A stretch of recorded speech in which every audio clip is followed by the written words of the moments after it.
The substitute teacher. No substitute for strategy. Once the students saw that their teacher was late, the classroom buzzed with chatter and gossip that was focused on anything but the day's intended lessons.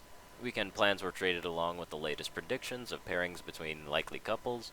Snores of contentment rose from a pair of students who chose to lean back in their seats just for a little quick nap rather than participate in the conversations, and as the minutes ticked by, excited wishes circulated about the possibility of an unexpectedly free class period. Those hopes were dashed by the sound of the classroom door swinging open. Okay, class, settle down. Every pony, please take your seats. Starlight Glimmer requested as she trotted in, her eyes leveling on the students who had fallen asleep. She cleared her throat loudly. I have an announcement. Starlight waited while elbows and wings nudged the two offenders awake. Miss Glimmer? A soft voice inquired. Starlight found the owner of the voice peeking out from behind another classmate and nodded to her. Go ahead, Ocellus. Where's Headmare Twilight? That's actually what I wanted to just announce. Starlight, head held high, began to pace along the width of the room at the head of the class. Twilight and many of your teachers have gone with Spike to find his parents. Smolder crossed her arms and leveled a questioning look at Starlight. Is this because of something that Sludge said to him? The young dragon questioned. The only honest thing that came out of that lizard's mouth was when he admitted that he had lied to Spike about being his father. Look, I know you're concerned for your friend, but I asked the same question and it turns out that Sludge was telling the truth when he told the story about the scale collectors. Spike's parents are really there. That's where Sludge got the idea to impersonate Spike's father. There were several gasps and murmurs of launching a class-wide rescue operation until Starlight cleared her throat again. Spike and your teachers have saved Equestria more times than they will admit, so I'm confident that everything will just turn out fine. Starlight concluded her pacing and stood stiffly in front of the class. Until she returns, you will have a substitute teacher taking you through most of the classes. Sandbar was the first to comment. That's cool. Is it you, Miss Glimmer? Starlight shook her head. Not that I wouldn't enjoy teaching you all, especially since you're starting history this week, but with both Twilight and Spike gone, someone needs to handle their administrative duties. Your substitute is, She glances towards the door and fumbled through a few words before latching onto something. She's very well trained in speaking to both small and large groups. She was educated in a foreign land and specifically chosen by Twilight to help her reacclimate to equestrian society given her extended absence. The whole class perked up as Silverstream hopped into her chair. Oh, I can help with that. There's this fantastic new thing that I just saw the other day.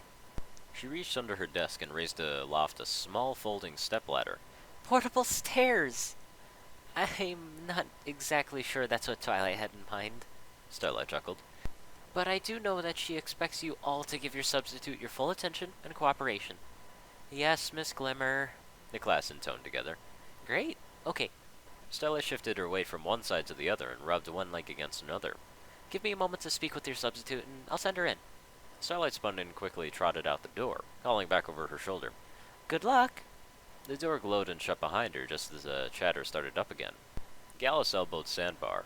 5 bits to say it's Sakura. The young stallion leapt to the challenge. Oh, you're on. Easiest bits I've earned. He shot Gallus a knowing smirk. She's not new to Equestria.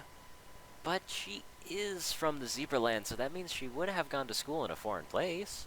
The griffin countered. Sandbar pursed his lips. Do zebras actually go to school to learn that stuff Sakura knows? Maybe King Thorax sent one of our changeling instructors, Ocellus added, gently nudging her way into the conversation. They have a lot of experience teaching entire hives, as well as small groups I know. He's always looking to get more ways for more changelings to interact with others. Gallus didn't really look convinced. I would have thought that changelings would have done much reading or teaching before Thorax took the reins. Ocellus looked thoughtfully at the ceiling for a moment before she answered. Well, no, but lots of us were eager to learn all what we could whenever we had the chance.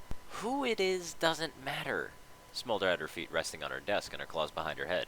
What does matter is how much homework we can get away with not doing. Or how we're gonna prank the substitute, Gallus added excitedly. Prank? Yona asked, barging into the discussion. Yeah, don't yaks put a tack on the teacher's chair or glue pencils to the desk or something whenever you have a substitute? Yona shook her head vehemently. Yaks respect elders and teachers. Sometimes classroom needs fixing after traditional yak dance of celebration for good grades, but never smash teacher's desk on purpose. This piqued Silverstream's interest as she hovered over Yona's shoulder. A celebration dance? Oh, that's so cool. Can you teach me? Smolder snorted a cloud of smoke. Pfft, tacks, glue, and dances are boring. Dragon pranks are a lot more fun and explosive. Why don't we step away from that idea that has a chance of starting a fire? Sandbar cautioned. Ocellus smiled meekly. We could always just sit here quietly and learn. I would advise you to listen to your changeling classmates. The voice was level and soft, but firmly authoritative. All heads turned to face the doorway and beheld a maroon unicorn mare with green eyes, her calming, commanding demeanor highlighted by the broken stub of a horn. Silverstream and Ocellus both dove under their desks. Sandbar was decidedly less alarmed. Are we being invaded again? Pony here to invade Ponyland? Why Pony invade our own home? You're not confused. And why would someone invade a school? Silverstream's voice asked, drifting out of her point of cover. Haven't you heard of the book Scarlet Sunrise? Smolder added, moving from her relaxed pose to standing in her chair. Gallus hopped up in his chair as well. Where the students rise up against the invaders? That's a great story. He pumped his claw into the air. Wolverines! Silverstream's head popped up from behind the chair. Wait, Wolverines? Where? Children? Tempest's voice rose in volume but remained calm. There's no invasion and there's no Wolverines. Nor will I tolerate this formation of a resistance group in Twilight's classroom while she's away. Ocellus' eyes peeked out from under her desk. So we're not going to be enslaved? Tempest shook her head. Of course not. She began to slowly pace back and forth across the front of the classroom. The Storm King is gone, and I have renounced my former ways. I will admit that it had been some time since I taught instead of simply given orders, and even longer since I have interacted with children, but let me assure you that you have nothing to fear from me. She turned and started down the rows between the desks. From your reactions, I doubt that you have heard of my tour around Equestria, during which I spread the word of the Storm King's defeat and attempted to apologize for my part in that, incident. During the time, I learned much about the nature of friendship. This class is on the history of friendship. Head Mayor Twilight has provided me with a detailed synopsis of this week's topics, but I also bring with me my own knowledge of equestrian and non-equestrian history. Smolder slumped back into her seat. There goes our chance of getting out of any homework. The study of history is vitally important to all creatures, Tempest added, stopping to stare down at Smolder. Even if the subtopic is narrowly focused on friendship. She resumed her review down each row of students. It was my analysis on Equestria's past that allowed me to overwhelm the country in a single day. In this same way, history can teach us all about our mistakes and victories of the past. What did our ancestors do that perhaps they shouldn't have? Which of their endeavors were successful? These are the questions we must ask ourselves lest we repeat the mistakes which had already been made. Silverstream raised a wing. Miss Commander Tempest? You may address me as ma'am, child. I'm no longer a commander. I've been trying to encourage ponies to refrain from referring to me as Tempest, but it may be some time before I can move away from that name. Gallus kicked back in his chair, a knowing smirk on his face. I heard your real name is... Tempest cut him off with narrowed eyes that seemed to spark with magic. In addition to teaching her lessons, your head mare also granted me the authority to assign detention.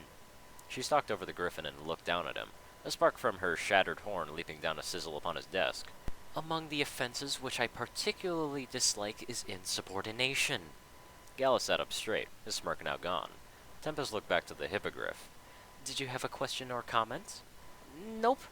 Silverstream looked at the singed spot on Gallus's desk and vigorously shook her head. Not me. No questions. Learning is fun. She offered a strained smile before adding, Ma'am, I have one. Smolder asked as Tempest strode back up from the head of the classroom. How does invading a country, as awesome as that sounds, help us learn about friendship history? Tempest's magic levitated a thick volume from a desk drawer, hoof-written sheets sticking out from between many of the pages. Twilight's lesson plan and notes of this course are impressive, but her focus is far too confining. She made a show of flipping through the tome rapidly before slipping it into a desk drawer and resuming her parade. How can you be expected to excel in the world if you're not fully prepared? She left the question to hang in the air. When no one dared to offer an answer, she continued. In order to place friendship history in the proper context, we must consider the full course of our past and present. That includes the parts that many choose to gloss over. Throughout the remainder of this week, we will examine some of the most influential and pivotal moments in our collective past. Among them will be examinations of warfare throughout each of your own homeland's history. We will then discuss how to apply the lessons learned from these studies in your own lives. Ocellus raised a hoof, and Tempest nodded for her to go ahead. Is, is this gonna be a final test, ma'am? The only real test is the test of life itself. The former commander intoned, but she plucked a fresh stick of chalk from the desk and began to draw a series of square icons, dashed lines, and topographic features onto the board. Now, listen up and keep your eyes and ears open. Our first lesson is about to be an often forgotten figure in pony history that predates the banishment of Princess Luna. She finished her precise diagram and concluded it by writing a name at the top of the board. We're going to start off by learning about Baron von Clydeswitch. Twilight spread her wings wide and mimed a ripping motion in the air above her head. And then Spike scattered the remaining collectors and tore open the cages with its bare claws. It was amazing. Starlight trotted along Twilight as the pair moved at brisk pace down the central school corridor. Beside the two mares, the hallway was empty with faint, muffled chattering filling through the air of each of the classroom doors that they passed. Spike did all of that? He was under the growth spell that turned him into a full, mature dragon, but yeah, Spike saved the day. That's great. I'm glad everything worked out. So, where are Spike's parents now? They moved back to the Dragonlands, but they did promise to come to visit Equestria. After their time with the Scale Collectors, I don't think they'll be eager to be around ponies for a while, but Spike was able to convince them that their captors were the exception to pony society, not the rule. Starlight nudged her friend. And I'm sure to have a group of famous ponies there to help rescue them tip the scales. Twilight rolled her eyes to Starlight, giggling at her pun. Ha ha. So tell me, about the students, did your substitute teachers perform? Everyone followed the lesson guides and outlines that you provided. Starlight paused and offered a sheepish grin. Except for one. Twilight halted in front of the door that led to the classroom she most often used for her lectures. Oh, well, maybe they need to deviate for a good reason. I'm sure it all turned out okay. Who was it? Starlight didn't answer. Instead, she pushed open the door to Twilight's usual classroom and revealed Tempest, a nub of chalk held firmly in the grasp of her magic, gesturing in front of an elaborate diagram expertly drawn upon the chalkboard. She was in mid-sentence and waving the chalk towards the formation of symbols within the diagram. Thus, Admiral Yamamertu was forced to send her flight of Pegasi into the air far sooner than she had planned. What do you think we can learn from this discussion? Several hooves and claws just rose into the air. Tempest nodded to Ocellus, and the changeling shot her hooves with military precision. Just as Admiral Yamamertu committed her Pegasi team too early, so too can friends commit to promises too quickly. Except in the case of events that are out of your control, if you're not careful and deliberate in your planning, then you could end up disappointing a friend by promising something that you couldn't do because you acted too rashly, ma'am. Excellent observation. Tempest glanced sideways and spotted Twilight and Starlight as they stood before the threshold of the classroom. As Twilight took a halting step forward, her hoof touched the floor within the room. Tempest put down her chalk and assumed the rigid stance. Class? She intoned in a firm but reasonable volume. Headmare Twilight Sparkle is on deck. As a single unit of students all slid from their desks and mimicked the stance of their substitute teacher. Starlight followed Twilight into the room as Headmare Twilight slowly advanced in an almost dreamlike state, glaring eyes into the stock-still children in their thousand-yard stares. It was then that the bell sounded to signal the end of class for the day, but no one moved and no one made a sound. Twilight cleared her throat. I think, Miss Berrytwist, can we please talk in private? Of course, Headmare. She clicked her hooves together. Class, dismissed. At once the children broke from their statuesque poses and raced for the door, their eyes and voices returning to a childish and youthful state. As they passed, Twilight caught some of the passing conversations. So, how's the party planning coming? Outstanding. We're advancing through all the preparations on all fronts. Could you help me on tomorrow's assignment? Affirmative. You never leave a friend behind. Twilight approached Tempest, who stood calmly before her, only the barest hint of a smile betraying her emotions. Welcome back, Twilight, she finally said after several moments of silence passing between them. I take it your mission was successful? Twilight took several deep breaths before she answered. Yeah, they're safe. Tempest nodded. Good. It is good. Twilight's wings began to tremble. Family is a very important foundation on those who venture abroad on dangerous missions. Yeah, I agree, Twilight said through gritted teeth. And the dragons, although temperamental and argumentative, are beneficial allies.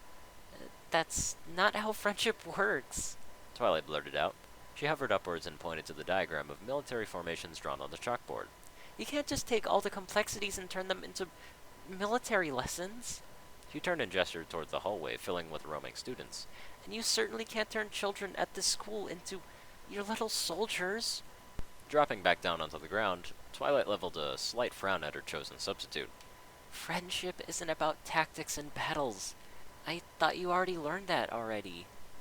My experience as a commander is not applicable to friendship, you say. Is it not? Tempest countered with a raised eyebrow. Twilight, you encouraged me to travel around Equestria and make amends as I spread the word of the Storm King's defeat. Towns and villages gathered where I could offer apologies to the masses. During my stops, I worked with the town's ponies to help repair damage done by the occupation. I even reconnected with my full-hood friends. As I carried out my mission, I kept a journal of my findings and thoughts, and I began to formulate my own conclusions. Tempest tapped a hoof against the floor. Knowing when to push back against someone's assertions and when to keep silent. Another tap. Waiting for the most opportune moment to deliver bad news or a motivating compliment. A third tap. Understanding the nuisances of relationships to create opportunities which others may capitalize in order to strengthen the bonds between individuals. She then sat down. Once I returned, I compiled all of my entries just before you asked me to fill my instructor sort of job in your school. Her eyes danced beside the steely facade of her military bearing. So, Headmare, if anyone is to be blamed for teaching your students a valuable lesson about what else friendship can be, then the blame rests upon your shoulders. Twilight stopped, and restated a word several times before Starlight stepped into the conversation. And what lesson is that? That, without strategy, change is nothing more than a substitution, not true growth. So, Twilight began. what you're trying to say is... Starlight hung her head and sighed. Not another catchphrase.